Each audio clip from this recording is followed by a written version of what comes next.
Be a survivor, not a statistic.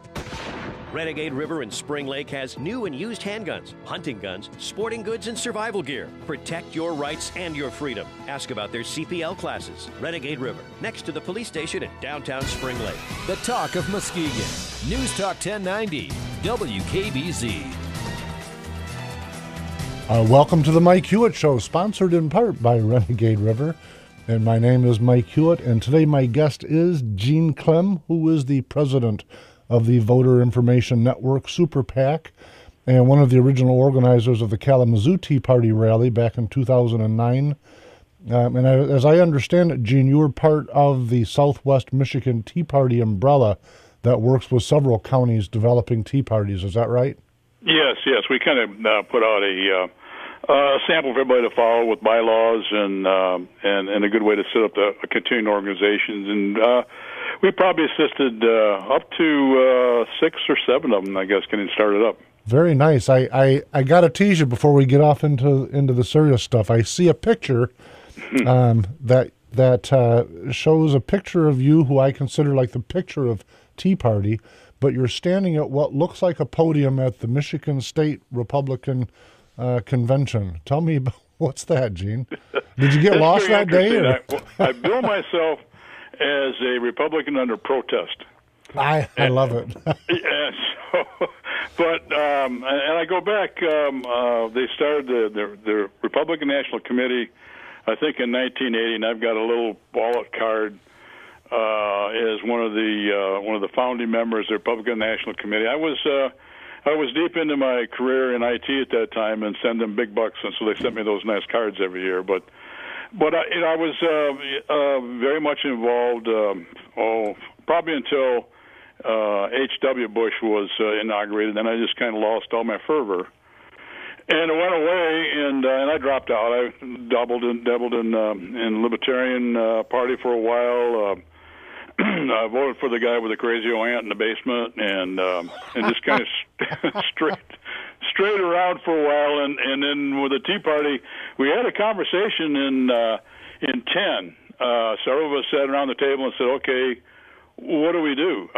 Somebody's going to have to go into the Republican Party and see if we can get our candidates nominated and elected." And we looked at each other, and nobody really wanted to do that. So we wound up, all of us winding up in the Republican Party, and then some friction started. So I suppose that's probably one of the things you want to talk about today. You know, a little bit. Some of that, I got to tell you, irony being what it is, you and I shared a similar path to get to where we're at. Reagan in the first run was what really excited my political interests. When he talked about limited and constitutional government and fiscal responsibility, those things really kind of lit my fire. But then the closer I look after he was gone, I started listening to the debates and both sides. And for me, sometimes it got to where they were so blurry I couldn't tell when the D stopped and the R started. Yeah.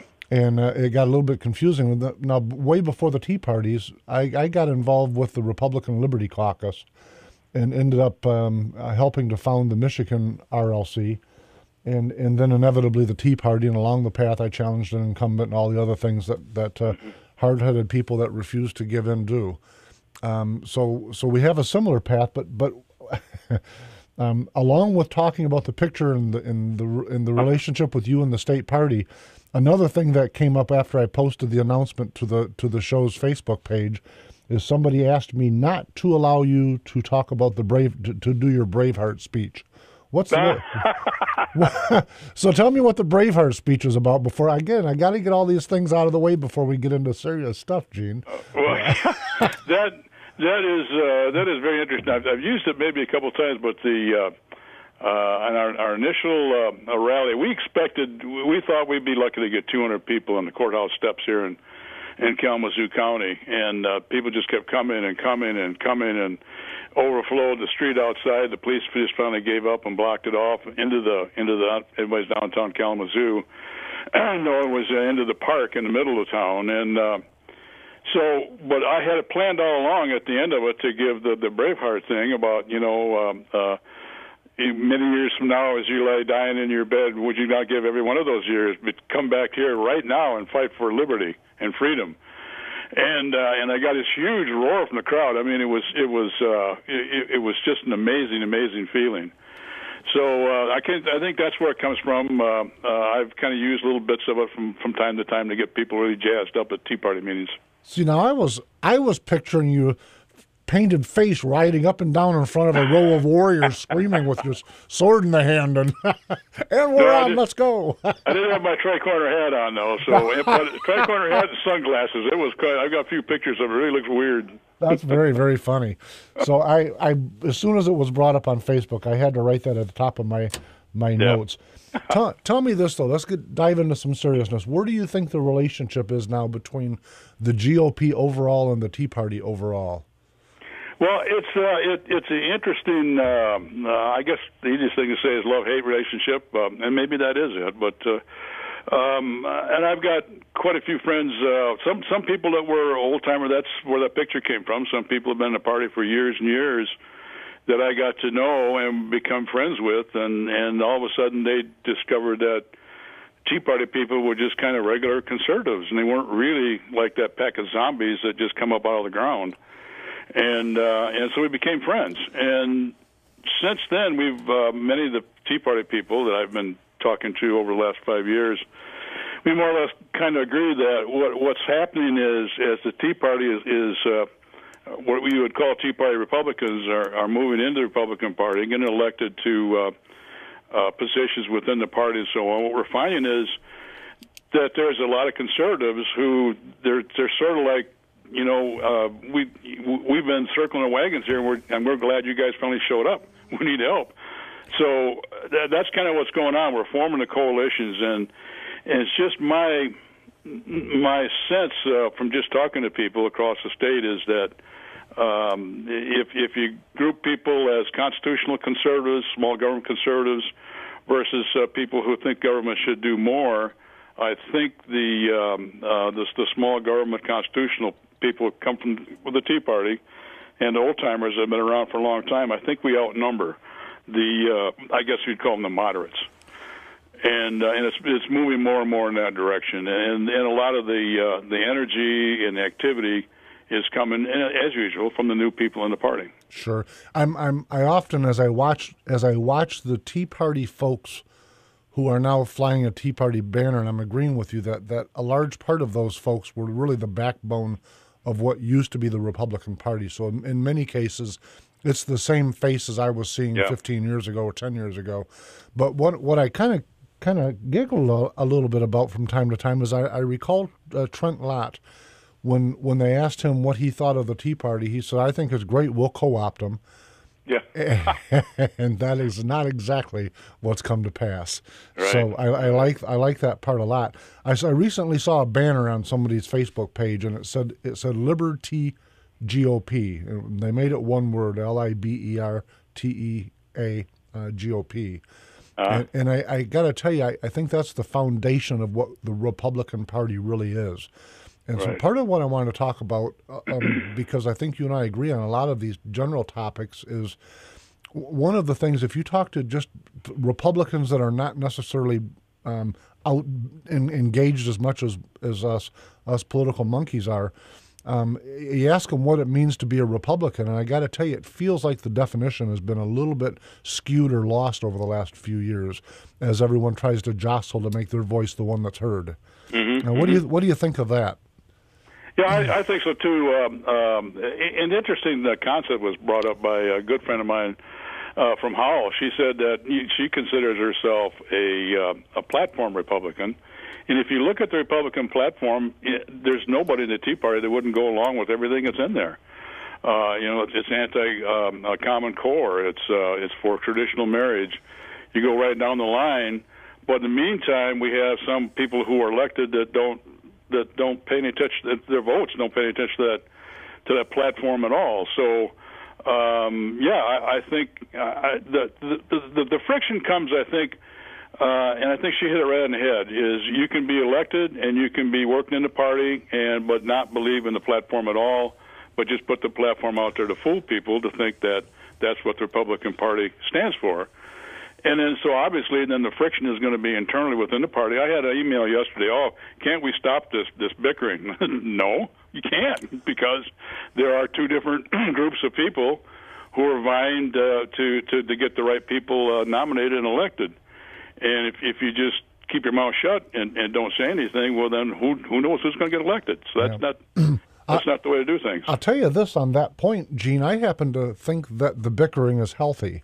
I think that our founders, frankly, set up, like it or not, set up an adversarial system.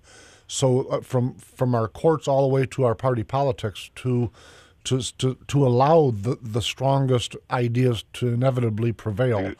And I think that's really, really important. You know, when you hear the thing, I watched a video the other day, and it was from a Republican Main Street organization, and the guy was a Republican, but he was mocking people that do rhino hunting, and I mean, when I listen to that, I'm with you, because I'm a platform Republican, and I'm thinking, here's this guy sitting on a stage, has a microphone. I don't know how big his audience is, but what he's actually doing is saying, I'm not a Republican because I want to be. I'm a Republican because it fit my constituency base when I got elected. And Gene, that's just, to me, that's just the wrong reason to do anything, whether you're a Democrat or a Republican or whatever. I mean, have some core values and be willing to stand up on top of the stump and announce them. And I don't see that a lot from some of the folks that refer to themselves as moderate. Right, and that's some of the arguments that we've been having here locally. If you get a group of people to go to work for you and they're going to work in your campaign, get you elected, and you're going to run on the Republican platform, and then when you get to Lansing, you don't vote that way. Like, well, you took advantage of me because you were running on the platform, but now you're voting for Common Core or whatever. Right. And so the argument begins, and then some people saying, "Well, we should be nice to people." But when they don't vote right, you got to let them. There are some votes that, I don't really care, how many hours that they require people to train to be a barber. If it's 1,725 or whatever. But I do care about Common Core and Medicare expansion, and so some votes are just more important than others, and people have to realize that.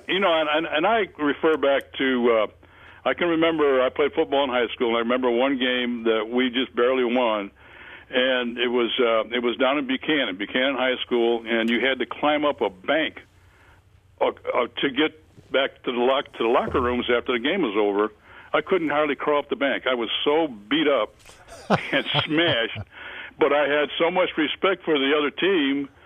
Because it was we played a team that was really, really good, and that's what you want to do. You want to go up against the best.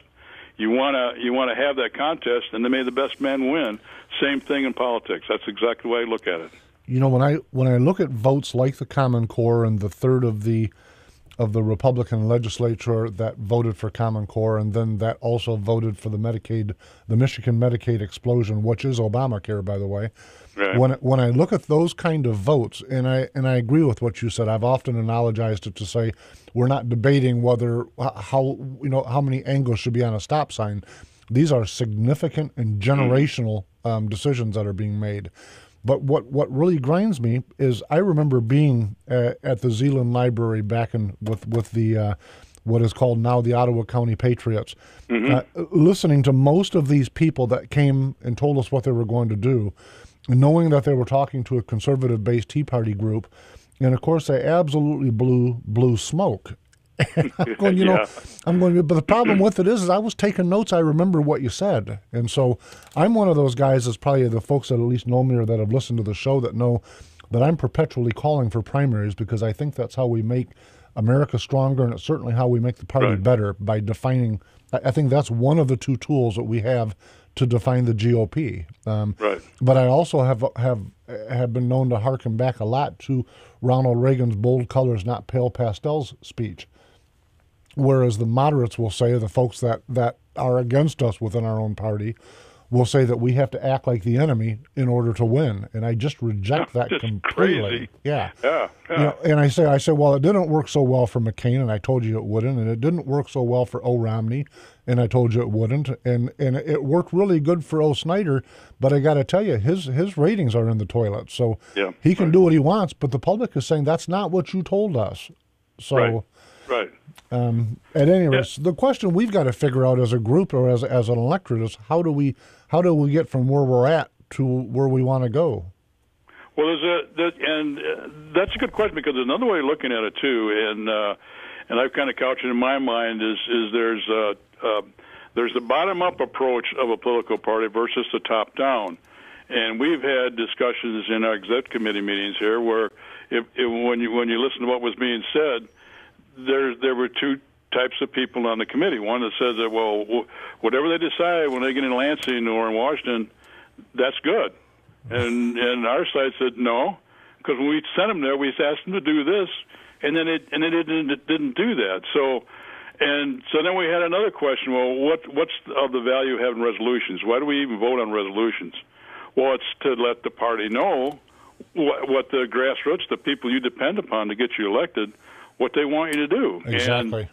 And Chairman Shostak has told me he had those 10 resolutions against Medicaid expansion. Right. And he went into meetings and he was waving them in the meeting. Said, "I got these." Right. And so it is important. It's very important. Bottom up driven. Hey, right. Gene, hold those thoughts because we're going to go to a break, but we will be right back. Okay. Hi, if you ever find yourself arrested in jail and got bail, make sure you call me, Tommy D, at Bad Boys Bail Bonds, 866-728-6400. Because if I can't get you out, you ain't getting out. Hey, have you ever thought about becoming a fugitive recovery agent? And you're not certified, don't know where to turn, don't know what to do or what to expect? Log on to National Academy of Bail Enforcement.com and apply today. Classes are forming soon in Michigan. Tell them Tommy D sent you. I've made a discovery. The down-home community our grandparents loved is still here. Seriously, that's what you'll find at Renegade River in downtown Spring Lake. You might be looking for a new or used hunting rifle or something for personal defense. Maybe a DNR sport license or fishing supplies, personal and home defense, hunting, Army, Navy supplies, fishing, survival gear, and even a tools and guy stuff consignment department. You'll be greeted by low prices and quick professional service provided by shopkeeper like Hewitt. If you're not in a hurry, grab a cup of coffee and join in the conversation. Renegade River, firearms, hunting, personal protection and survival gear, going camping, or looking for emergency products. Come take advantage of the prices while meeting up with old friends and making new ones. Renegade River, next to the police station in downtown Spring Lake, or go to the website renegaderiver.com. Welcome back to the Mike Hewitt Show. My name is Mike Hewitt, and we're on today with Gene Clem, who is the president of the Voter Information Network Super PAC. Gene, welcome back. You. Hey, a couple things. What I wanted to do before we get into this segment's topic is I want to kind of finish off some thoughts I had on where we were at before. This is a question for you, so I got to set it up properly if I might. But if you were a state legislator, and let me just to give you an example. I'm sitting in a district, was this 91st district, I think is the number I'm in. Mm-hmm. I'm up here in Norton Shores, Muskegon area. This particular district used to be set with Holly Hughes was a state representative. Now it's the Democrat Lambert, is that her name? And I tell you that because this district goes back and forth. Really is one of the 7 or 8 that are genuinely truly on the bubble in terms of whether it's going to be a Democrat or a Republican. It's right. Heavy fought. Whoever wins it's not going to win without some heavy TV. It's one of those few districts. Got to spend a lot of dough here. And so the question becomes for Tea Partiers and for some of the folks that are just purists. When I look at this seat and seats like this, and there aren't that many of them, so I'm not wanting to paint with a wide brush, but I'm asking the question in my head, does someone like Holly Hughes, whatever her conscience is, I don't know her that well. I've known her for years, but I don't know her that well. But if she wins, by the way, she's a candidate again. So if she wins, or in the case of the Democrat that's sitting there now, whoever sits there, do they vote their conscience, or do they vote what they think their constituency wants in total? What do you think is the right recipe for a state legislator? Well, there's certain things that if they campaign on, they should be voting the way they campaign, and if they campaign say, I'm strictly against Obamacare, then they should be voting that way. But obviously, there are things that will come up that no one can foresee, and what we've always guided our reps and try to do in email conversations is, well, let's follow it through and see what the basic principles are. If it leads to a basic principle of fiscal conservatism, a small government, that's the way we want you to vote. And so, they should serve their consistency, and then that's the way we look at it. So now if they've got one that's split 50-50, our Senate seat here in Kalamazoo is very purple. It's the whole county, and it's almost exactly 50-50. Sure. That becomes a problem, and so you really got to be careful on what you campaign on, and I think most people are probably careful and don't campaign on anything. So I don't know where you stand then. Yeah, it's kind of funny that you mentioned that, because then I just was reading some notes on actually on the Drudge Report where Christie attacks Obama. Yeah, and I got to tell you, someone who's been fairly active politically for a while now, long enough to get fat and bald, I stand back and I think isn't the electorate sick and tired of the posturing that goes on? I mean, this obviously I'm not a Chris Christie supporter, but the guy's a moderate at the very best. Frankly, by my definition, he's a Democrat. He spent a couple years hugging all over the Obama administration, supports a great portion of the anti-gun lobbying, the Obamacare or different versions of it. This guy is, by my definition at least, he doesn't support. I'll use yours. He doesn't support the Republican platform, or at least those things are not. Those are not the things he's advancing. But now he's trying to swing around to try to grab the base of the Republican Party by saying, "Hey, I'm with you guys. I don't like him either." And I mean, that's the kind of politician, frankly, that I think turns people off, and it's why some folks refuse to pay attention. I think we've got to find some way to. I guess that's what makes me bold colors and not pale pastels, because those people repulse me. Yeah, and they can get away with it because there's a large amount of people who just, and to be fair to some of them, don't have the time to really pay attention to the details, and there's other people who just aren't inclined. But you're right, we have to figure out some way to make those things clear, and during the primary season, and I've seen some people have fear about compressing the primary season, giving an advantage to people with big bucks, which is not us conservatives. Right. Yep. You betcha.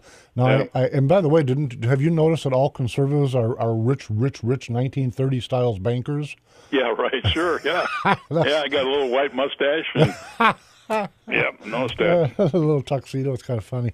And anyhow, what I really wanted to focus on in this segment was what I believe to be all ideologies aside. In my mind, it's the only thing that's going to save America, which I genuinely believe is in decline. And the first and foremost of that is saving the American family. I've talked about it a fair amount on this show. I don't know that by the way, after a little disclosure, I tend to be a Jeffersonian type of Republican. Mm-hmm. And with that, I tell you that my closest political cousins are very conservative. But when I say that, when I look at people with the gay marriage issue and all that, when I say Jeffersonian with with his quote about and I have to paraphrase because I never can do it exact, but he was referring to faith or religion when he said it doesn't skin my knees nor pick my pocket if you say there's one God or 20. And I say it that way because then when I look at gay marriage, I said I don't know that someone getting married, gay or otherwise, that doesn't affect me, my faith, my family. Those things don't affect me unless they're pushing it in my face, which is a separate topic. But I'm couching the whole position so as that I can say I don't think those are the paramount issues of saving traditional family, which in my mind must be saved.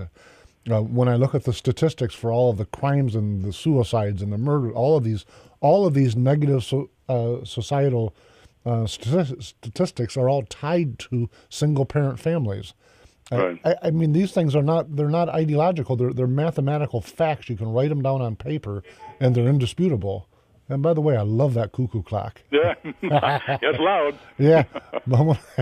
So when I wanted to just, I guess, give a little bit of background on where I'm at on that topic.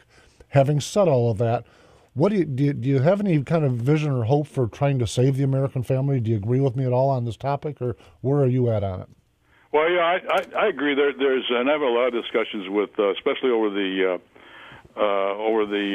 same-sex marriage issue. That's and most people seem to agree, to me anyway, that there's two parts to it. One is most people see the need, if you have same-sex couples, that there are some legal things that are tied to it, and then you go back to why is that? Because of our tax laws, and it just gets really muddy. But that's the fact that there is, and it seems like civil unions seem to be a way to do this, but it's the language people are using. If you want to force religious people to say that same-sex marriage is marriage, as sanctified as by the church, then that's not going to work, because there's too many people that do not believe that way, and it's a religion, and you have a freedom of religion. So you have a nexus there that is real difficult to solve unless you decide, okay, there is such a thing as a civil union, and if you want a civil union, you go down to the courthouse and you file and you get it all done, and that's it. I got to tell you, I in general, I agree with you on that, Gene. As what's the old saying about the devil is in the details, and so is the debate. Right. When I look at the topic, first off, I absolutely think that they're every bit as equal of a citizen in this country and should have the same rights as anybody else. Right. So that's how I see that. When I look at marriage, I do see the word marriage as a statement of faith. It is from church. Now, having said that, when I look at the First Amendment, my idea of church and faith might be absolutely, completely, totally different than yours. Mm-hmm. And so if I go to my church and get married, that's me getting married before my God and how I ought to see it. And I don't think that the government isn't, nor the people, by the way, are in a position to paint out what church is for anybody in their own belief structure. That's the ugly part of the trying to wrestle out the details, because this is of faith. And if I had a gay couple sitting here in the studio with me, they could both be very devout Christians, by the way, and have a very, very different flavor, a different way of arguing or how should I defining their faith. And who am I to tell them that they're wrong? Yeah. And so that's the slippery slope. Inevitably, and I'm not a Ron Paul supporter, by the way, but inevitably I'm probably with him on this position, and that is that this is not a topic that's a rule for government. And if it could be argued that it is, I don't think anybody can say this is a federal decision. I just don't see how they can say that. Exactly right. That's exactly right. Yeah, and I think another thing just popped in my mind too is that well, first of all, I'm a delegate to our annual convention. I'm a member of a United Methodist Church, and that friction and that argument's been going on for years and years and years within the church. And there's two sides to that. But my argument with the church is, you're failing. The reason that we're having all these problems is because the churches are failing, and they're failing. They're losing membership. But what are they trying to do? Along with charity, they're trying to shove it off on the government. Now they're trying to shove off morals on the government. We're just all messed up here. The churches have to be stronger and have to keep their word out there, and then not allow this stuff to be usurped by government, because anything that is sucked into the government, sucked into that whirlwind, it's always destroyed. It is. It's a fascinating thing that even those folks that consider themselves atheists, that are looking to the government to define a faith, is what they're actually doing. Their atheism is by definition a faith, and so now, now when we're looking to government, say, would you please define our faith for us? Now, I'm going to tell you now, folks, that's a slippery, ugly slope. It doesn't matter what side of the argument you can think I'm nuts. It doesn't matter. That's a slippery, dangerous slope, and I don't care what your position is. But saving the traditional family, that part of this argument it really represents more than 90% of the debate, and not 10%, 90%, more than that. And when you look at the American family, and by the way, I agree with you. I think churches are failing. And I always say his name. We had Father Sirico, I think I'm saying his name correctly, probably about a month ago, and we were talking about the state of faith in America. I think America remains a very faith-driven country. I thoroughly believe that, but I think, like the GOP, faith, the churches have allowed faith to lose its definition, as they've done all of these handstands and backflips trying to figure out how to appeal to pop culture. Though they've lost their way, but part of it is the cause of what I consider to be really, really subtle propaganda. And like I recently put on Facebook, just in case they fooled you, Robin Hood didn't steal from the rich and give to the poor. He retrieved outrageous tax imposed by a tyrannical government on hardworking citizens. Right. But if you go around and do a person on the street interview, ask 100 of them, the vast bulk of them are going to think that he stole from the rich and gave to the poor. Right. It's these kind of class warfare propagandist drives that have helped cause everyone to lose a little bit of focus of what their own foundation is. Right. Yeah, and it's and another thing, it's very easy to sell to young people because you're taught that we want to be fair. Everything has to be fair, and then when somebody gives you that kind of, well, is it fair that this person has so much money and those people don't have enough? Yeah. Not realizing what it took that person to get so much money, all the hard work and the risk and everything else. Yeah, sure. You know what's kind of ironic about the concept of fair, and by the way, I do not have a martyr complex or any complex at all about the real short story. I'll give you an example. When you talk about fair or entitled, I was born with a heart defect. When I got out of school, I would have loved to have been a police officer or something along that path. That wasn't possible. Now, right. I couldn't stand up and jump up and down like a 12-year-old brat and demand that's not fair. I demand to be. I wasn't qualified. And it was nothing that was going to change that. And it seems that society refuses to recognize that there are some things that no matter what you do, they're just not going to be equitable because that's the way life is. Right. That's true, too. They're like little brats. I don't know how else to say. They're like little brats. And you got to dust off and say, okay, I can't do that, but I can do this. And then you get on your horse and you do it. So, and that's some of the things I think the Republican Party needs to be able to do is to just say, well, I guess that's not fair. No. You have to specify what fairness means and why we want everybody to be Bill Gates, not just one or two people. We want everybody to be that way, and we can't do that if we're trying to redistribute wealth, because nobody can make that choice. And I got to tell you, on that exact point, when I was getting out of school and wanting to be a police officer, wanting to do some things that I couldn't do, there were voices in my family that were telling me I could get on disability and I could draw out this great living. Well, now I'm 53, so I get to look back at my life and think, holy moly, what would I have achieved? Where would my 4 daughters, if they'd even been, where would they be if I would have selected that path rather than chasing opportunity? Now, in my life, I've had some great successes, and by the way, some humongous failures, but they were mine, and they were the result of my decision and my chasing opportunity. Nothing against trailer parks, but not sitting in a trailer park somewhere waiting for the eagle to fly again in my 20s and 30s and 40s. What the heck kind of life is that? They would have had me trade. So that's how I see it. Yeah, and I think the GOP is losing a good opportunity there by making sure that they have a voice and a story to tell. They had some in the last convention. They had a few people would show up on stage and rags to riches stories, and those are great. I left home when I was 17 years old and had I think $1,200 to my name and started to go to college at Michigan State. But everybody did that. That was just common. Nobody had a lot of money. You worked your way through. Washed cars in a car wash in January, which was stupid. But busboy, whatever it took, that's what you did, and you never took a loan out. Yeah, I think I waited till I was 18 when I left, and nowadays I laugh. I probably mention this probably every other show or so, but the kids can stay on mommy and daddy's insurance till they're 26 years old. And I go, wait a minute, we used to have colonels in the Army that were that age. That were leading. Just what a different society we've traded, and I'm not all convinced that's been a very wise trade. Well, it's amazing. There still are kids there. I mean, I've got some real good friends trying to pull them into the Republican Party that are in their mid-20s that work their way through graduate school, CPA. Well-educated, but they're raising families, and they're very busy people. But these are the people that are examples, and we need to be able to hold them up.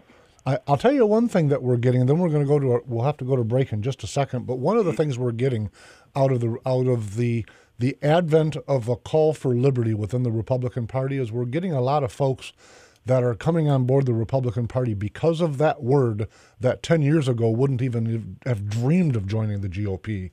So stay with me. We'll be right back after this break, folks. Hi, if you ever find yourself arrested in jail and got bail, make sure you call me, Tommy D, at Bad Boys Bail Bonds, 866-728-6400. Because if I can't get you out, you ain't getting out. Hey, have you ever thought about becoming a fugitive recovery agent?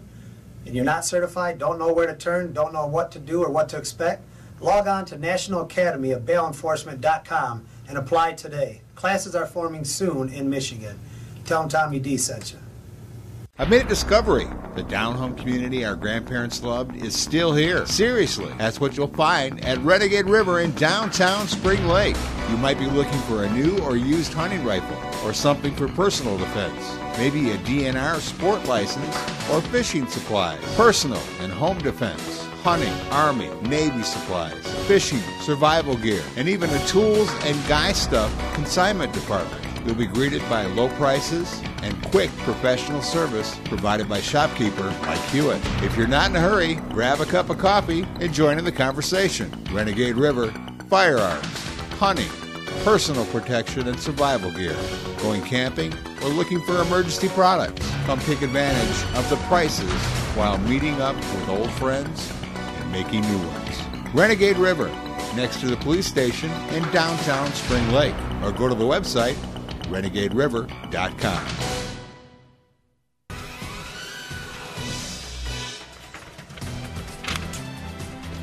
You're listening to the Mike Hewitt Show. Welcome back, Gene. Yep. Hey, let's, in our final segment here, couple things. First off, you went somewhere last night. Was it a Lincoln Day dinner, or where were you at?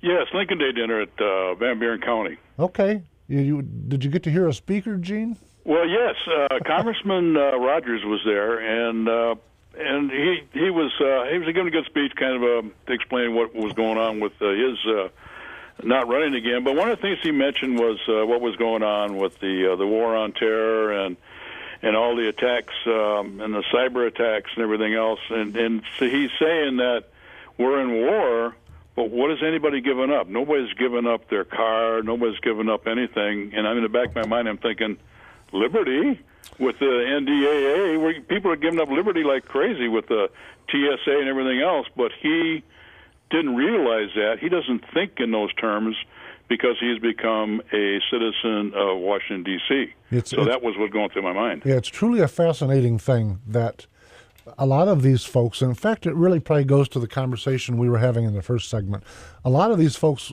are embracing limited constitutional government and liberty when they're campaigning, and probably in their heart. I'm not calling them fake. Right. I think they believe that. But when they get to D.C. and to a lesser degree, but when they get to Lansing, the House caucus, the majority party caucus, whichever, will grab a hold of them, take them in a back room, educate the heck out of them. So you didn't know this, and this, and this, and they'll show them all of these marvelous facts that are designed to vanilla them out. Get them to agree with so that they can move legislation. But what they're doing is they're trading away principle, and they're really trading away reality. When I look back at my life, I'm 53 now, and just in the last 20 years, I look at how much we've traded away in terms of really basic stuff. A trip to the airport, kissing your daughter, you're hugging your son or your wife goodbye at the airport. Instead, we've traded that away for being fondled. And they've not saved us from any attacks. And I mentioned off the air, whenever I look at the TSA, I'm reminded of Nazi Germany on a train, right out of the old black and white movies. Your papers, please. Yeah. And I'm thinking, that's America, honest, and we think we're winning what? Right. Gene, it makes no sense to me that these folks go there to Lansing, or specifically D.C., and have the caucus tell them we're at war. But, for them, I think war means something different. For them, war means funding, and it means campaign contributions. It doesn't mean liberty and saving America. They just see something very, very different once they've been there for a little while. And by the way, I'm one of the few folks on our side that are not in favor of term limits. I understand I'm one of the lone rangers on this side of the fence with that position, but to me, it's such a cop-out. I think as a citizen voter, I think term limits are another way of saying stop me before I vote again. Yep. But I call on the American people to get up off the couch and pay attention so that you can understand that Rogers thinks that we're at war and that's why we've traded away liberty. These things are wrong-headed thinking, and we've got to stop them. That's how I see it. Exactly. So, now I'll have people, moderates, friends of mine, that, Mike, you're off the tracks with that. You're thinking radically. So no, I'm not.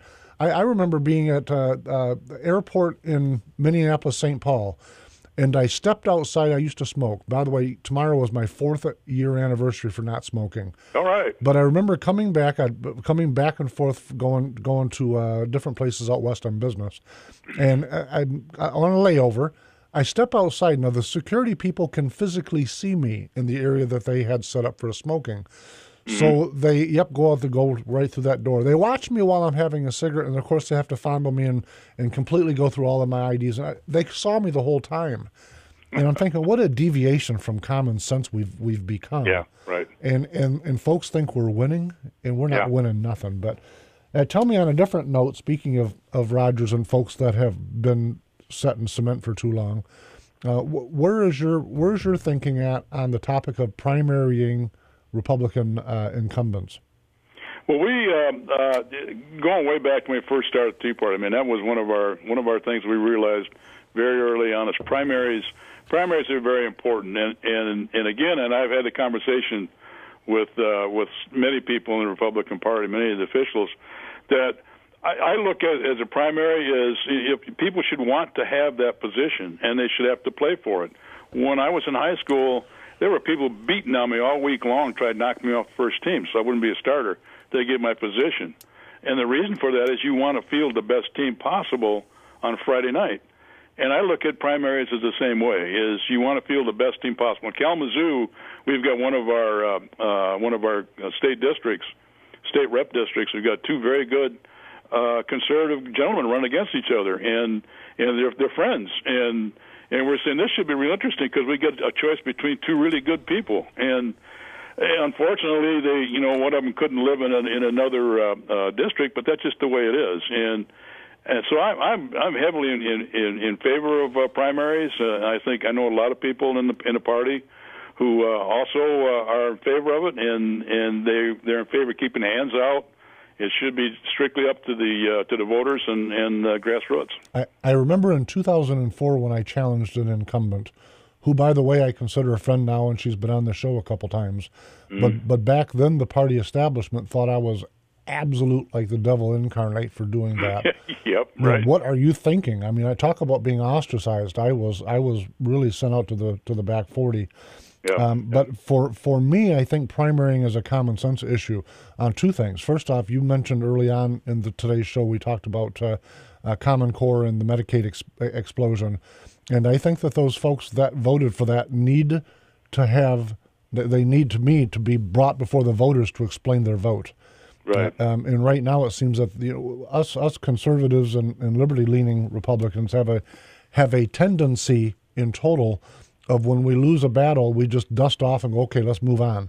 We'll move on to something else. Whereas the progressives and the socialists on the other side of this debate, those folks never stop. They're like the ever-ready bunny that just keep going and going and going. And when they win, winning is never good enough. When they win, they want more. And right. I'm not, by the way, I'm not berating them. I'm impressed by their energy and their stick-to-itiveness and their principle. I don't agree with them, but I would much rather them than the people that remain silent or the people that just dust off and say, okay, we lost, let's move on with it. Right. So it's maybe a backhanded compliment, but to me that's where primaries are at. I also believe in have been applauding those folks that have been giving the state Republican Party and county parties a challenge by bringing in new voices. I think that's critical for the long-term success of the Republican Party and also the state of Michigan and America. But those topics aside, let's take a few minutes. Tell us a little bit about the voter information network, that the super PAC that you're the president of. But that's it's interesting. You kind of led into with the way the progressives are organized, and they just don't stop. I was involved with the Get Out the Vote operation in 12 that failed, called ORCA. And I know if you're not really a party hack, you probably don't know what that is. But it was a system that was supposed to be nationwide, be able to make sure you got out the people to vote. and it was held a secret until about 3 days before the election, and it crashed miserably. It never worked at all. A bunch of people, somebody's son-in-law walked away with a $40 million contract. But anyways, that's beside the point. That's usually how those secrets that involve money work, by the way. You're right, yeah. So we had a technology committees under the Michigan Republican Party. I was involved with that, and after 2 or 3 months, I more or less dropped out of it because I didn't think the direction it was going was good enough. So we've kind of muddled around, and we come up with a super PAC, and we want to build what the progressives use, and we're calling it the Voter Information Network. It's at voterinformationnetwork.org, and we're also on Facebook. But basically, we're building on a database, like a voter database that most campaign people use. On top of that, we're going to build a data exchange so that if you come into the state and you want to run for president, you can find out who has information that you need and be able to pick up that information from them. And on top of that, we're going to build a communications layer in that, for instance, if you are someone like Melanie Curtis, who has a project to fight against Common Core, I want to be able to marshal as many people in the state as possible on my side. We'll be able to build an email list that she could use among all the people who are member of this voter information network, and she can rally the troops based on that.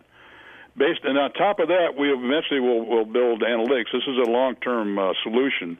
But the reason that it cannot be done by a political party is that it involves, eventually we're going to involve 501c corps, and they cannot, by law, have anything to do with the political party. And as a matter of fact, some of my friends who are in 501c4s will not even be in a room with the Republicans when we're planning any Tea Party organization thing. So it's that critical. So, but it's going to be built. There's the progressives have what they call a state table. And the state table, they have a similar organization I'm talking about that has, like the ACLU, the Sierra Club, Acorn, NARAL, Planned Parenthood, all the usual suspects. They're all a member of this thing and share the database. And they've been on that for over 10 years now, and we're just getting started here in the state of Michigan. Hopefully it will be a model for other states to follow. We've been talking with people in Texas and in West Virginia so far. So that's kind of where we're coming from. We're trying to build a brand new utility that's available for conservatives, held by conservatives, outside of the Republican Party. Gene, how's it funded? We're funding right now. We're in the middle of our fund drive, and we will fund it up to. We're probably looking for $150,000 total. I think we have probably funded and pledged now close to 50, about 48. So as soon as we get that thing done, the big price tag is getting the voter database loaded at the bottom end of it and getting that operating and getting people on it. So if a person wants to look at it deeper and then maybe get excited like I am and contribute, what do they do, Jim? Just go to voterinformationnetwork.org, and on every page there's a little button you can click to donate, and we appreciate it. Okay, listen, we're down inside the 60-second warning, so I wanted to tell you I genuinely appreciate you coming on the show, and I hope listeners do, but I've had a lot of fun today, and I hope to get you back on here somewhere in the next few weeks, because as we get further into this primary, things are going to start heating up. It's going to be fun. Yeah, I'm very much looking forward to it. Are you working on any campaigns down there at all?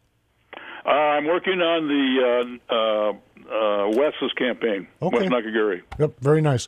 Gene, I will talk to you on Facebook, and everybody else, thank you very, very much for listening to us, and we'll be there. What are you telling me, Oscar? Keep going. Keep going? Keep going, okay. He's giving me, I never know if he's telling me to wrap it up or keep going. On a side note, Oscar hit a deer yesterday. Are you all right, Oscar? I'm all right. He's all right. Well, we were talking earlier. I am starting a blog called A View from the Bunker. It's going to be on the Kalamazoo County GOP site. So if anyone wants to just Google that and check me out, it'll probably go online sometime next week. View from the Bunker? Yeah, View from the Bunker. There you go. Gene, thank you very much. Okay, good afternoon. Folks, we'll see you next week.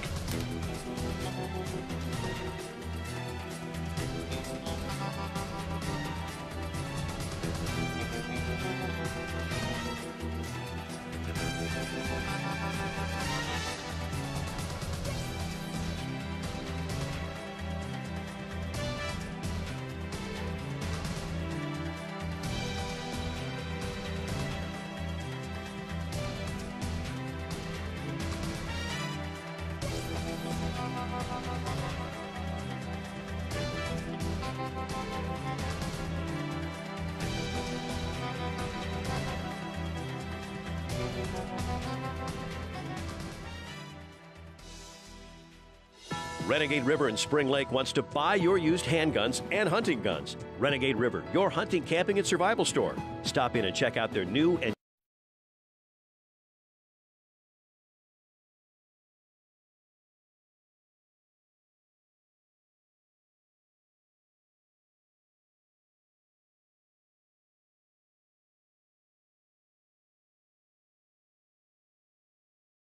be a survivor, not a statistic. Renegade River in Spring Lake has new and used handguns, hunting guns, sporting goods, and survival gear. Protect your rights and your freedom. Ask about their CPL classes. Renegade River, next to the police station in downtown Spring Lake. The talk of Muskegon. News Talk 1090, WKBZ. Welcome to the Mike Hewitt Show, sponsored in part by Renegade River. And my name is Mike Hewitt, and today my guest is Gene Clem, who is the president of the Voter Information Network Super PAC and one of the original organizers of the Kalamazoo Tea Party rally back in 2009. As I understand it, Gene, you were part of the Southwest Michigan Tea Party umbrella that works with several counties developing tea parties. Is that right? Yes.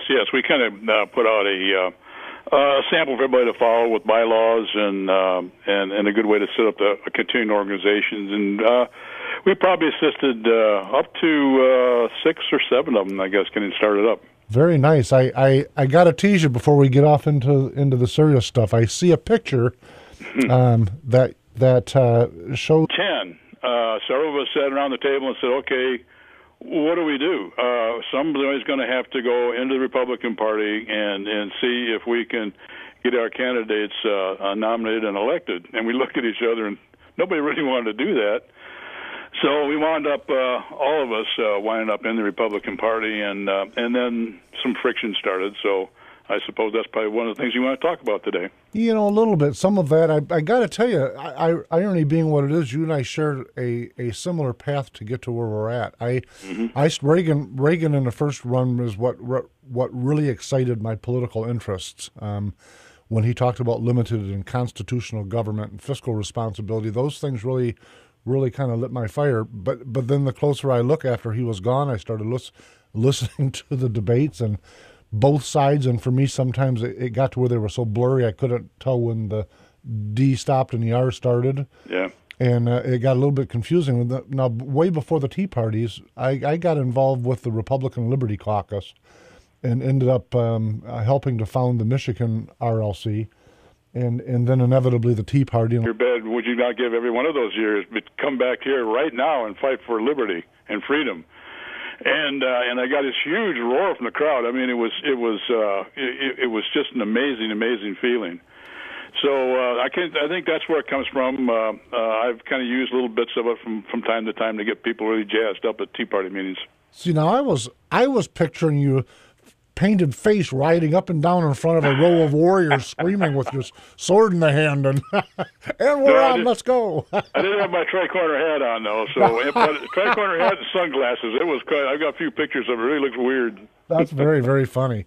So I as soon as it was brought up on Facebook, I had to write that at the top of my notes. Tell me this though. Let's dive into some seriousness. Where do you think the relationship is now between the GOP overall and the Tea Party overall? Well, it's an interesting. I guess the easiest thing to say is love-hate relationship, and maybe that is it. But and I've got quite a few friends. Some people that were old-timer. That's where that picture came from. Some people have been in the party for years and years that I got to know and become friends. Along the path, I challenged an incumbent and all the other things that hard-headed people that refuse to give in do. So we have a similar path, but. Along with talking about the picture and the relationship with you and the state party, another thing that came up after I posted the announcement to the show's Facebook page is somebody asked me not to allow you to talk about to do your Braveheart speech. What's the So tell me what the Braveheart speech is about before I got to get all these things out of the way before we get into serious stuff, Gene. That is very interesting. I've used it maybe a couple of times, but on our initial rally, we thought we'd be lucky to get 200 people on the courthouse steps here in in Kalamazoo County, and people just kept coming and overflowed the street outside. The police just finally gave up and blocked it off into the everybody's downtown Kalamazoo. No, it was into the park in the middle of town, and but I had it planned all along at the end of it to give the Braveheart thing about many years from now as you lay dying in your. It was a picture of you who I consider like the picture of Tea Party, but you're standing at what looks like a podium at the Michigan State Republican Convention. Tell me, what's that, Gene? Did you get lost that day? Or? I bill myself as a Republican under protest. I love it. Yeah, but I go back. They started the Republican National Committee, I think, in 1980, and I've got a little ballot card as one of the founding members of the Republican National Committee. I was deep into my career in IT at that time and send them big bucks, and so they sent me those nice cards every year. But I was very much involved. Probably until H.W. Bush was inaugurated, then I just kind of lost all my fervor, and it went away, and I dropped out. I dabbled in Libertarian Party for a while. I voted for the guy with the crazy old aunt in the basement, and just kind of straight around for a while, and then with the Tea Party, we had a conversation in